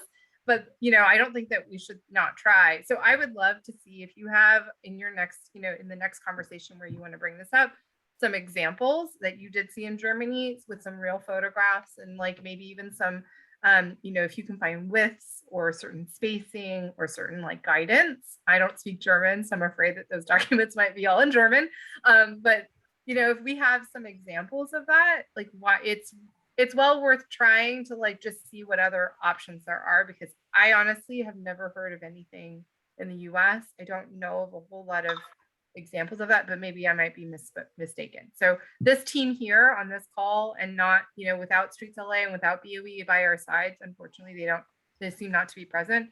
But, I would love to have some of that brainstorm if necessary, especially if we're talking about those really long durations, like a year or 2 years. It's worth maybe asking if we can coordinate on that. Yeah, and I'd like to see you exploring what other cities are doing too. We're a big country with a lot of cities, and I'm sure there are a lot of DOTs that are confronting this in other places. Okay, Jennifer had her hand up. Thank you for your patience. Yeah. I'm not muted. Hi, Pamela. Again. Yeah, I've been riding down Figueroa for probably 5 years. And that's what started, I think, for me, the whole issue. And it seems that there are side streets where they could use construction equipment, but they use the main street. And I've seen that many times. There are corners that they might be using them, but if you said no, wait, that's a bike lane, use the side street. Not you, but the permitting people. I know we're new. We're basically new in the city. Basically, Figueroa, I remember, is only about maybe 10 years old at the most, and they've already ruined. Down by Staples Center, they've ruined pretty much the bike lane. And now I heard that company went bankrupt or something, and they're just sitting there, not doing anything on Fig at all for at least 2 years during COVID, if not way before that. So, yeah, so that's almost like, it's huge. It's a huge, big block, and it's kind of like, if somebody goes bankrupt and they still use the bike lane for there's no construction there. There's nothing going on. They're still using it. Who do we talk to? Do we talk to the permanent reviewing plan department that Charlie mentioned? Is there a person that we could talk to and say, and then we've heard rumors of the one on Sunset, and there is a corner. There is a corner where they could go around the corner, not interrupt the bike lane. And I don't know what they're going to do, but I would need to get back to you, Jennifer. I don't know. Charlie and I we're like the I'm sorry. planning team. Yeah, we're not expecting an answer. Okay. Just we need direction. That's all. Right. And I am talking to a couple of other people trying to get direction from planning department, at the mayor's office, all kinds of different places. We're trying just to get and I think I heard, didn't you say it, Kent, that there was some sort of ordinance, something. I'm not sure the word. There's an ordinance that controls this. Pamela, it sounds like there's a permit review procedure. Yeah, that's what you're talking about, the permit reviewing. I'm trying to understand what department it is. Is it? I am too. Multiple. I'm very new to it. So Okay. I apologize. I don't think that I need to get more. I think it's BOE, if I'm not mistaken, the B permit Okay. process. Yeah. So I apologize, y'all. I have the best of the best, but I actually have another meeting that I need to jump to. So if there's feel free to email me. I'm on the invite, or you can contact my colleagues. So thank you so much. I appreciate it. Oh, thank you for spending so much time with us. Really appreciate it. Yeah, we do. Yeah. Bye. Yes, sorry, I got a meeting as well, so I'm gonna go. But thank you so much for your input, and thank you for your letter of support. And I know Rob has a question. No. No? Okay. No, cool. It's not a question. Yeah. Okay, great. Thank you all very much, and thank you, Tam, for staying. All right, thank you. Thank you, Charlie. Bye. And Rob, I do see your hand up. Yeah, great. So Ken, I do think this is a large issue that is not just LA DOT. I think it, as Pamela identified, it's streets, LA, BOE, potentially metro, sanitation, a whole variety of departments, and would suggest that we think about developing a symposium where we invite all city entities that might impact this and present them with information, our concerns, and possible solutions, and that this be sponsored, this be kind of a citywide symposium where we talk about the impact of active transportation and cycling and the closure and blocking of bike lanes, and get all departments in the same room in a public forum to talk about potential options. It would be, I think, as we're learning, it's not LA DOT, so let's figure this out. Let's take a month or two and then have something 3 months out where we get all people in the room and hold their feet to the fire. Amen. Yeah, that's a great idea. I too have to go, but I'm going to post a link for change.org petition related to the Griffith Park motion that you're about to move on to. Thanks all. Thank you, Rob. Thanks, Rob. And let's talk more about the symposium idea in the future. Call it what you want. Mhm. Okay. Well then, I think we've covered that item to the extent that we can at the moment. And let's move to item 6, the Griffith Park Bikeway Safety Strategies. Kent, I'm signing off too. I finally have to go back to my day job. Okay. Okay, thank you all. So we were expecting to have Damien Kiewit do a presentation on this, but I don't see him on the participants list, so we don't really have that as a backgrounder. Does anybody here want to talk about this? I'm wondering what we can do at this point. Do we have enough of a quorum to forward a motion? I mean, Rob was the one involved in it, and he just left. yeah. So we could put it on the put it on the next agenda. Well, I think the core of any motion was going to be to support what's on the petition, which is it's going to be a long one. well, that petition is quite wordy, but it was intentional, according to Damien, that they didn't want to get too specific about what the solutions would be, because it's a complex problem with a variety of potential options to improve the situation. I will abstain personally. We don't have to hitch our recommendation to that motion in particular. We can make a motion just in concept that there's a problem on Griffith Park. It has to do with speeding. It has to do with cut-through traffic.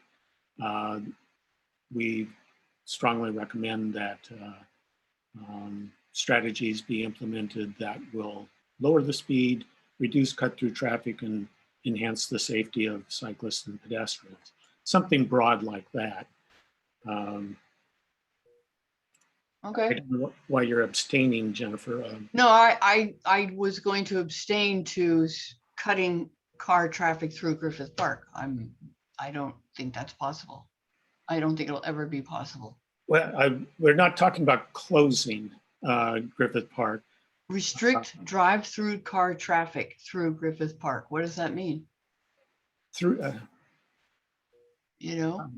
the concept that is being explored is to eliminate the potential for cut-through traffic along the full stretch of Crystal Springs and Zoo Drive that are used now as just shortcuts around the freeway.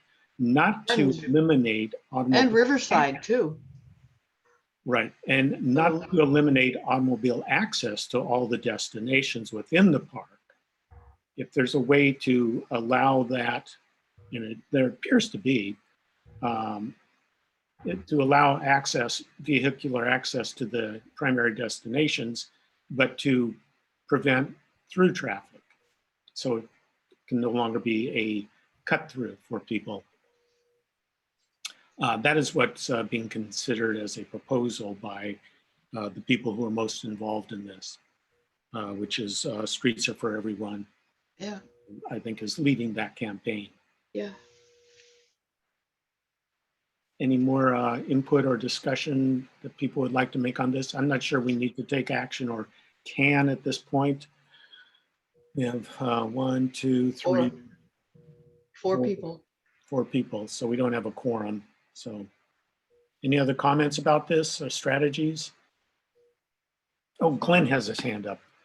Yeah, so I from the link in chat, thanks for putting that in.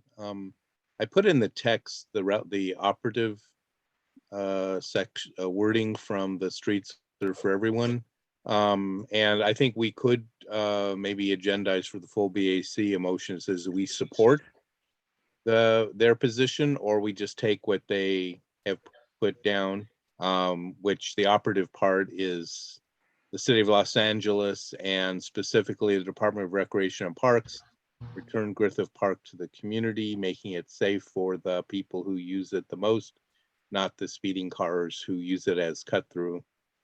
Please phase out private cars traveling through Griffith Park, excluding park rangers and public shelters. So obviously that wording would need to be tweaked a bit. Like instead of say, please phase out, we could say, consider the phase out or something like that. So anyway, it's pretty. Do you ride in there? I ride it all the time. It's like there's the zoo in there. There are golfers. There are people picnicking. How do you determine who's private, who's driving a private car? I don't see it. It's not even possible. Well, the operative word I think is through, not private. So in other words, having I'm not. The word is private car. It says, I understand that, but I'm saying it's that the operative part is traveling through. If they were to make it so it wasn't a through street, you could come in from one side to go to the zoo, or go from another side to go to the golf course, or another side. In other words, it's not a full, all the way through type of a situation. That would be. It's not whether it's private cars or not. I'm just saying there's probably an engineering solution that if that's the goal, that could be made so that, maybe you block it off in the middle and only cyclists could make the full loop, right? But, or the shuttle vehicles or whatever it is. There's certainly. Anyway. A one-way street. There's a one-way street that goes out to Fig, and there's another one coming in. So that's one solution that they did that really separated it, in term. But it seems to me that this person was killed just before that one-way street starts.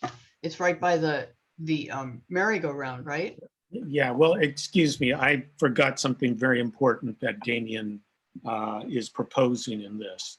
And that is that the segment of Crystal Springs Drive, that there are roadways in 2 directions, separated by a large, huge, like median or land. whatever. Yeah, it's huge land. Yeah. One of the proposals is that only the lower one be used for automobile traffic with no restrictions, but the upper one eliminate all motor vehicle traffic on that except for very select vehicles. So the cars would still have full access on the lower one with some limited capacity, Jennifer.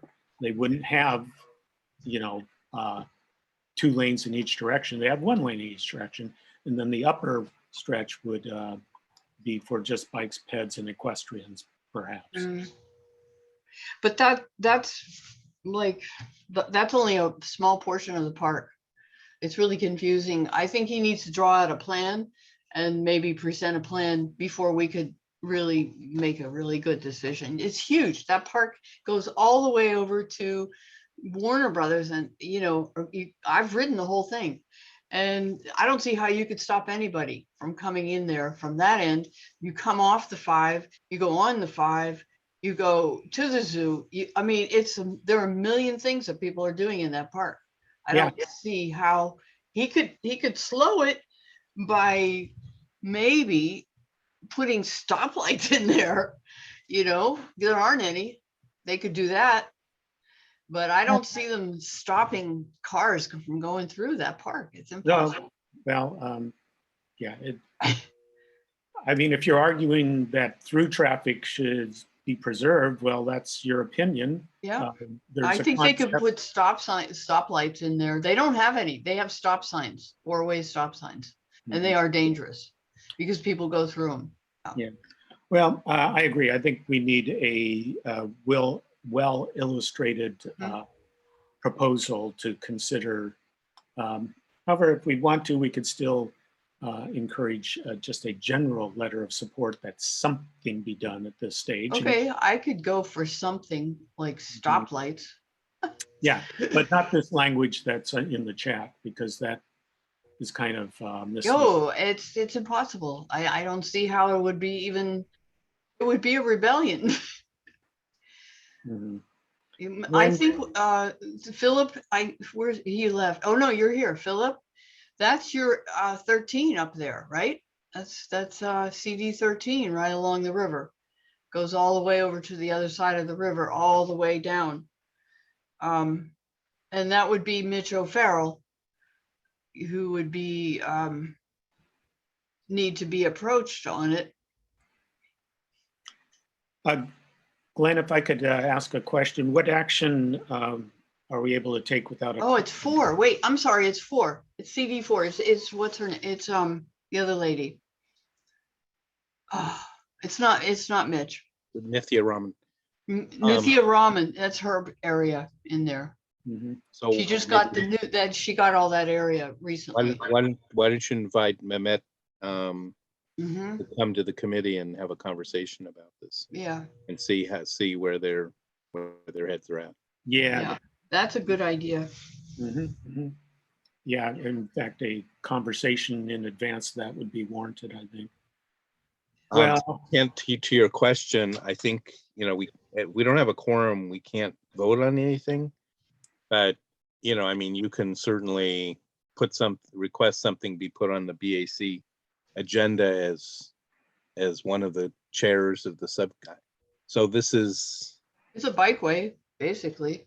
Yeah. So I guess that would be you, Jennifer. Yeah. Anyway, regardless, one of the two of you could just request to be directly on the BAC agenda without a vote. But I'm not clear. There seems to be difference of opinion. I think we need some more conversation. Reality. I mean, this is a huge city and a huge park. It's not a little tiny MacArthur Park.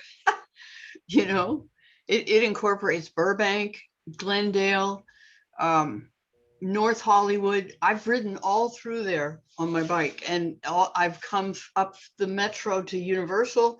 I've ridden home through the park, and I've ridden from NoHo down. So all those people, North Hollywood, Universal, Warner's, Disney's down there on Riverside. They're all there. And those guys they're using bikes to ride, or not, I mean, they're using cars to ride to Riverside, go through the park, I'm sure, or getting on the 5. I mean, it's huge. It's a huge transport, anyway.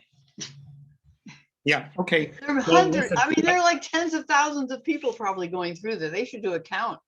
Okay, so Jennifer, let me just move things along here. Okay.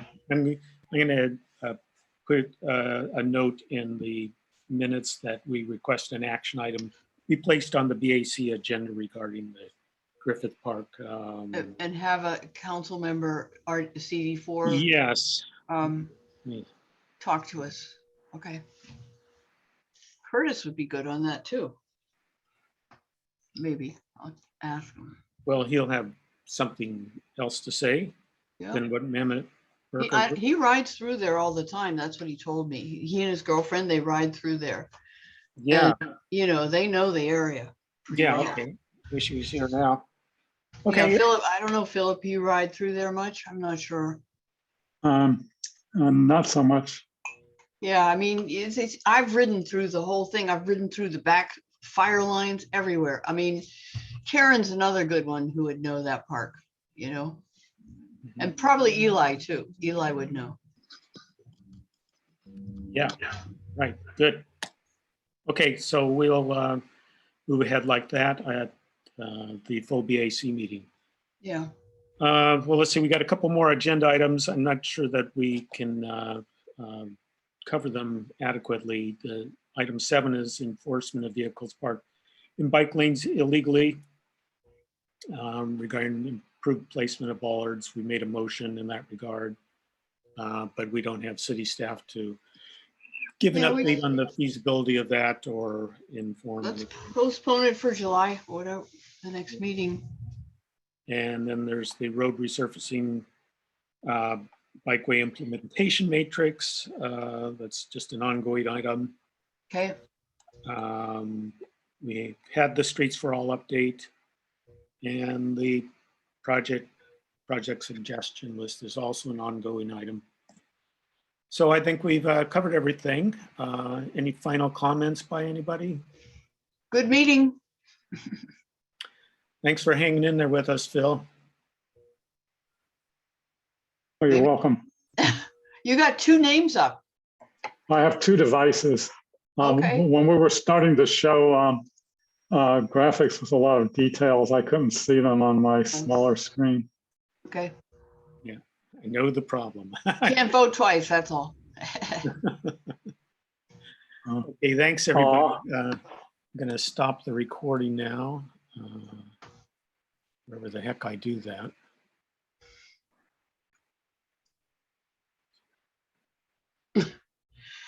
Maybe it's already stopped it for me. Ah, there it is.